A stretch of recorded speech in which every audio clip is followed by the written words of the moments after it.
Dan pada dasarnya perempuan itu untuk kita laki-laki sebenarnya ada momen di mana mereka tuh hanya ingin didengarkan. Hai teman-teman, gimana kabar kalian? Di video kali ini aku akan melanjutkan pembahasan tentang videoku sebelumnya yang judulnya sedikit bocoran tentang laki-laki. Dan kali ini aku akan membahas sebuah topik yang mungkin berlawanan dari pembahasan sebelumnya, dan ada beberapa teman-teman kita yang sudah komentar seperti ini. Dari sekian banyaknya komentar yang aku terima di video tersebut, lebih menekankan kalau mereka tidak setuju atau beranggapan tidak semua laki-laki seperti yang aku jelaskan di videoku sebelumnya. Oke, aku terima, aku setuju juga dengan mereka bahwa tidak semua laki-laki seperti yang aku sebutkan di video sebelumnya. Dan video kali ini aku akan membahas sisi lain dari laki-laki dengan judul yang aku buat, tidak semua laki-laki seperti itu. Oke, aku bikin 5 bagian di sini. Akan ada beberapa contohnya juga di setiap bagian. Jadi tonton sampai habis ya. Anyway, kadang kita suka mendengar cerita dari teman, bahkan kerabat atau saudara kita, tentang laki-laki yang merugikan pasangannya. Entah itu soal tanggung jawab, kesetiaan, bahkan sampai ke hal yang sangat tidak patut kita tiru, yaitu kekerasan di dalam sebuah rumah tangga. Tapi ya balik lagi, tidak semua laki-laki seperti itu. Dan di video kali ini kita bakal mengupas sifat-sifat yang mungkin sering dialami atau dirasakan oleh beberapa teman-teman di luar sana yang lagi nonton video ini, terutama perempuan. Bukan maksud aku menjelekkan siapapun yang nonton video ini, tapi kita lebih mengarah supaya kita tuh bisa belajar dan memperbaiki diri bersama-sama gitu. Dan yang terpenting, kita juga akan berbicara tentang self improvement. Jadi jangan di skip videonya, tonton sampai habis ya.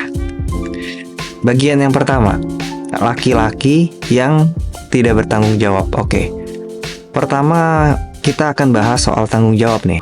Ada banyak perempuan di luar yang merasa mereka tidak menerima tanggung jawab dari pasangannya, dan pasangan mereka tidak bisa diandalkan dalam sebuah hubungan, sampai akhirnya ada kerusakan di dalam sebuah hubungan itu yang berkaitan dengan keuangan, urusan keuangan, atau dalam merencanakan masa depan mereka berdua. Dan seringkali mereka merasa harus, mereka ini maksudnya perempuan ya, jadi mereka ini merasa harus menanggung bebannya sendirian. Sampai akhirnya ada satu contoh yang bisa aku sampaikan. Salah satu ceritanya yang pernah aku dengar dari seorang teman adalah dia ini menikah dengan laki-laki yang pada awalnya tampak bertanggung jawab, tapi seiring berjalannya waktu gitu, segala tanggung jawab soal keuangan keluarga malah dibebankan semuanya ke dia. Suaminya malah sibuk asik sendiri dengan hobinya, bermain-main, nongkrong tanpa memikirkan keluarganya, dan yang pasti nggak peduli dengan kebutuhan rumah tangga. Dia merasa terjebak. Ya, temanku ini merasa terjebak di dalam situasi itu. Maka ambil kesimpulan dari sebuah fakta, dan ini berdasarkan dari sebuah survei yang aku ambil dari American Psychological Association, menunjukkan bahwa keuangan adalah salah satu faktor utama hancurnya sebuah rumah tangga jika tidak bisa dipenuhi dengan baik. Ya, mereka bilang begitu. Faktor utama yang menyebabkan stres dalam hubungan, terutama ketika tanggung jawab keuangan tidak bisa terbagi secara adil. Adil di sini maksudnya pasangan kita tidak bisa merasakan keadilan yang diberikan oleh seorang laki-laki. dalam hal ini kasusnya adalah keuangan. Dan tips self improvement yang bisa aku sampaikan di bagian pertama ini tentang tanggung jawab adalah, ya untuk kita para laki-laki, inget deh, tanggung jawab itu sebenarnya bisa dipelajari, bukan bawaan lahir. Jadi semisalkan kita belum bisa bertanggung jawab hari ini, setidaknya kita harus bisa belajar. Pelan-pelan kita harus bisa belajar, kita harus bisa sadar kita ini harus bertanggung jawab atas kehidupan pasangan kita dan terutama anak kita. Jadi jangan lepas kontrol gitu aja atas situasi yang sedang kalian alami sekarang. Ya karena kita tuh bisa belajar dari hal-hal kecil dulu nih, seperti membuat anggaran keluarga atau memastikan janji yang kamu buat dulu bisa kamu tepati. Hubungan yang sehat itu butuh dua orang yang sama-sama bisa bertanggung jawab. Jadi kalau bisa dua-duanya harus bisa bertanggung jawab dengan tanggung jawab kalian masing-masing gitu. Oke, kita masuk ke bagian kedua, yaitu laki-laki yang mengkhianati pasangannya. Ini juga sering banget terjadi di antara kita semua. Kita semua tahu bagaimana hancurnya perasaan seseorang jika dikhianati oleh pasangannya. Ya kita dibohongin aja kita nggak suka kan, kita marah gitu kan. Apalagi harus sampai dikhianati. Dan kasusnya banyak. Entah itu karena perselingkuhan atau sekedar kebohongan yang menggerogoti kepercayaan yang kalian sudah bangun selama ini. Dan banyak perempuan yang merasa dihancurkan oleh pasangan yang mengkhianati komitmennya mereka gitu. Ya sebenarnya nggak cuma perempuan sih yang merasa dikhianati. Kadang juga ada kasus di mana laki-laki yang dikhianati oleh perempuan. Aku tidak membela satu pihak, jadi aku mencoba untuk netral di video kali ini. Dan aku ingat salah satu cerita di mana seorang wanita menceritakan bagaimana suaminya berselingkuh dengan rekan kerjanya. Ya, dia pasti bakal ngerasa sangat hancur sih. Bukan hanya karena pengkhianatan itu sendiri ya, tapi juga karena semua janji yang mereka bangun bersama akhirnya harus kandas, hancur gitu aja. Dan berdasarkan fakta yang aku temukan, menurut Journal of Marriage and Family, perselingkuhan adalah salah satu penyebab utama perceraian di dunia, dengan tingkat perselingkuhan meningkat pada usia produktif yaitu 30-40 tahun, di mana banyak pasangan menghadapi tantangan pekerjaan dan hubungan mereka. Oke, bagaimana cara mengatasinya? Oke, aku ada tips untuk kalian. Buat kita mungkin laki-laki, jika kita kayak rasa sulit untuk menjaga kesetiaan, ya kita harus tanyakan pada diri kita sendiri, apa yang sebenarnya kita cari itu.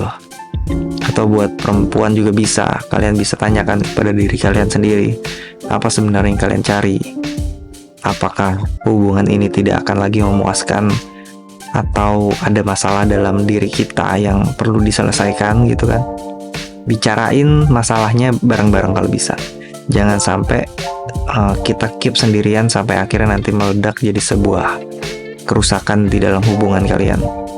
Dan kalau kalian sudah mentok nggak bisa membicarakan berdua gitu, menyelesaikan masalah kalian berdua, sebaiknya kalian coba usahakan mencari seorang profesional, ya seperti psikolog, untuk sekedar mencari solusi jalan tengahnya agar hubungan kalian tetap berjalan menjadi lebih baik ke depannya gitu. Dan sekarang masuk ke bagian ketiga, laki-laki yang tidak menghargai pasangannya. Oke, ini sering kita temui, banyak banget kasusnya. Kita atau kalian sering merasa tidak dihargai oleh pasangan kalian masing-masing. Tapi apa sih penyebabnya? Oke, di sini aku jelasin dulu maksudnya apa. Salah satu hal yang sering kita rasakan, kita sebagai laki-laki atau kalian sebagai perempuan dalam hubungan, adalah merasa tidak dihargai.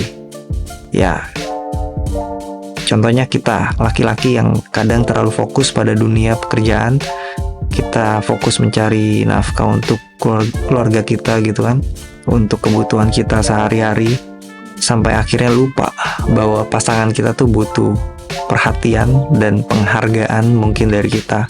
Yang dimana contoh yang aku bisa kasih ini adalah seorang temanku yang pernah bilang kayak setiap kali dia berbicara tentang hal-hal yang dia pedulikan, suaminya selalu menyepelekan atau sebaliknya, bahkan ngetawain. Ya, sudah pasti dia akan merasa pendapatnya tidak dianggap penting gitu kan. Dan ini membuat hubungan mereka jadi renggang. Ya gimana gak renggang? Kamu bercerita, kamu minta pendapat, tapi diketawain sama pasangan kamu, ya otomatis kamu pasti akan ngerasa kayak gak dihargai kan. Ya itulah yang terjadi saat ini, dan mungkin banyak orang mengalami itu. Sampai akhirnya aku cari sebuah fakta berdasarkan penelitian dari Gottman Institute. Mereka menemukan bahwa perasaan dihargai dan didengar dalam sebuah hubungan adalah faktor utama yang mempengaruhi kebahagiaan pasangan. Dan mereka yang merasa tidak dihargai memiliki peluang besar untuk mengalami ketidakpuasan dalam hubungan. Oke. Dari situ kita bisa tarik nih kesimpulannya untuk tips supaya kita bisa melakukan self improvement, memperbaiki diri kita. Dan terutama untuk kita laki-laki, kita harus bisa coba luangkan waktu untuk mendengarkan pasangan kita.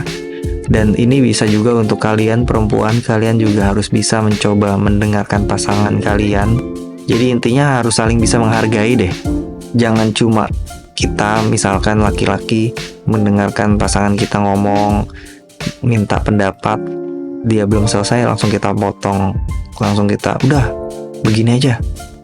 Janganlah kayak gitu, kayak kasih dia kesempatan dulu untuk menyelesaikan omongannya. Jadi kadang ya ketika kamu menghargai pasangan kamu, itu bisa menjadi fondasi yang kuat nantinya untuk hubungan kamu ke depannya. Jadi lebih baik gitu. Dan pada dasarnya perempuan itu untuk kita laki-laki sebenarnya ada momen dimana mereka tuh hanya ingin didengarkan tanpa kita harus memberikan jawaban. Yes. Masuk ke bagian 4. Ini adalah bagian yang sebenarnya paling aku tidak suka, dan mungkin semua orang tidak suka dengan hal ini. Kekerasan di dalam rumah tangga. Ya, kekerasan dalam rumah tangga baik fisik maupun verbal itu sering banget terjadi saat ini. Dan itu masih menjadi masalah yang serius. Ini tuh bukan hanya masalah yang dihadapi oleh beberapa orang ya, tapi masalah global yang mempengaruhi jutaan perempuan di seluruh dunia. Dan faktanya ada sebuah cerita yang aku ambil contohnya adalah contoh kasus yang paling tragis adalah banyaknya perempuan yang tidak melaporkan kekerasan yang mereka alami karena takut, malu, atau bahkan tidak punya dukungan sosial. Ini membuat mereka terjebak dalam siklus kekerasan yang mereka rasakan dan merusak hidup mereka selamanya. Dan pada kasus yang sering kita dengar akhir-akhir ini, kalian tahu kasusnya Cut. Nah, Cut itu dia keep selama 5 tahun karena suaminya melakukan kekerasan sampai akhirnya meledak kemarin. Semua publik jadi tahu betapa bejatnya seorang laki-laki ketika melakukan kekerasan kepada pasangannya di depan anaknya yang masih kecil. Itu adalah contoh yang menjijikkan sebenarnya. Apalagi untuk kita sebagai laki-laki, jangan sampai kita bisa melakukan hal-hal seperti itu ke pasangan kita. Ya, karena aku juga dapat faktanya. Menurut WHO, 1 dari 3 perempuan di seluruh dunia pernah mengalami kekerasan fisik atau seksual dari pasangan mereka, dan menunjukkan betapa besarnya masalah ini di berbagai negara. Ya, dari situ kita tarik lagi nih, tipsnya apa untuk self improvement untuk kita sebagai laki-laki dan untuk kalian sebagai perempuan dalam memperbaiki diri kalian dan memperbaiki sifat kita sebagai laki-laki.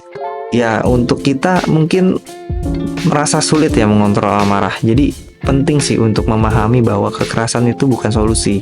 Jika kita merasa sering marah dan tidak bisa mengendalikannya, carilah bantuan sebelum merusak diri kita sendiri dan orang yang kita cintai. ada banyak terapi dan bantuan profesional yang bisa membantu kita. Dan pada dasarnya yang itu tadi, kita harus bisa mengontrol amarah kita. Dan untuk memahami kekerasan itu bukan solusi adalah faktor utama. Kita harus paham kalau kita berbuat sesuatu yang sifatnya adalah sebuah kekerasan, itu adalah bukan solusi. Kita harus tanam tuh dalam pikiran kita. Kalau gua ngelakuin kekerasan ke lu, itu kayaknya gak akan munculin solusi deh. Itu cuma akan nambah masalah baru untuk kita berdua dan orang lain di sekitar kita gitu kan. Kita harus bisa tuh bikin mindset itu. Dan yang terakhir, ini adalah bagian kelima. Tidak semua laki-laki seperti itu. Jadi seperti yang kita bahas, nggak semua laki-laki punya sifat-sifat buruk ini ya. Banyak laki-laki yang benar-benar peduli, bertanggung jawab, setia, dan menghargai pasangannya seperti yang aku sampaikan di video sebelumnya. Namun bagi yang merasa punya masalah dalam hubungan, penting banget nih untuk kayak kalian tuh harus terus berkembang dan harus bisa mencoba untuk memperbaiki diri kalian supaya nggak gitu-gitu aja merugikan orang lain, apalagi pasangan sendiri. Ambil contoh deh, seorang laki-laki yang awalnya memiliki masalah dalam komunikasi, lalu dia mengikuti terapi pasangan dan belajar untuk lebih terbuka, dan hasilnya hubungan mereka membaik. Keluarganya jadi lebih harmonis. Yang penting tuh ada keinginan untuk memperbaiki diri sendiri gitu. Dan tips self improvement yang bisa aku sampaikan untuk teman-teman semua, setiap laki-laki itu punya potensi untuk menjadi pasangan yang lebih baik. Ya nggak cuma laki-laki, kalian sebagai wanita juga bisa seperti itu. Yang diperlukan hanyalah niat untuk berubah dan berkembang bersama pasangan kita. Jadi jangan pernah ragu untuk terus memperbaiki diri supaya kita menjadi pribadi yang lebih baik dari sebelumnya. Oke, kayaknya videonya sampai di situ aja. Dan terakhir, yang aku ingin kalian semua tahu, ingat ya, bahwa hubungan yang sehat itu adalah tentang kerjasama, bukan mengandalkan satu orang doang ya. Di dalam hubungan itu kan ada dua kepala, ada kalian sebagai perempuan dan ada kita sebagai laki-laki. Nah, kita harus bisa saling kerjasama gitu untuk membangun hubungan yang harmonis nanti ke depannya. Baik laki-laki maupun perempuan harus terus berkembang dan belajar untuk menjadi pasangan yang lebih baik. So, buat kalian yang mungkin sedang dalam hubungan yang sulit, atau kita laki-laki yang merasa ingin memperbaiki diri, jangan ragu untuk memulainya dari sekarang, supaya gak kelamaan lah jadi beban atau dijelek-jelekan oleh orang-orang sekitar kita nantinya. Kita harus bisa menjadi pribadi yang baik supaya orang menilai kita tuh baik, tidak merugikan pasangan, tidak merugikan anak-anak kita, dan ya terutama keluarga besar kita. Buat kalian yang suka sama video ini, jangan lupa untuk like videonya, lalu tinggalkan komen di kolom komentar. Kalau misalkan ada pendapat kalian yang menurut kalian aku kurang bener atau salah, silakan tulis di kolom komentar. Like video ini jika kalian merasa mendapatkan insight baru. Dan jangan lupa subscribe channel ini biar nggak ketinggalan video-video aku selanjutnya. Ya, oke. Gitu aja. See you on the next video. Bye.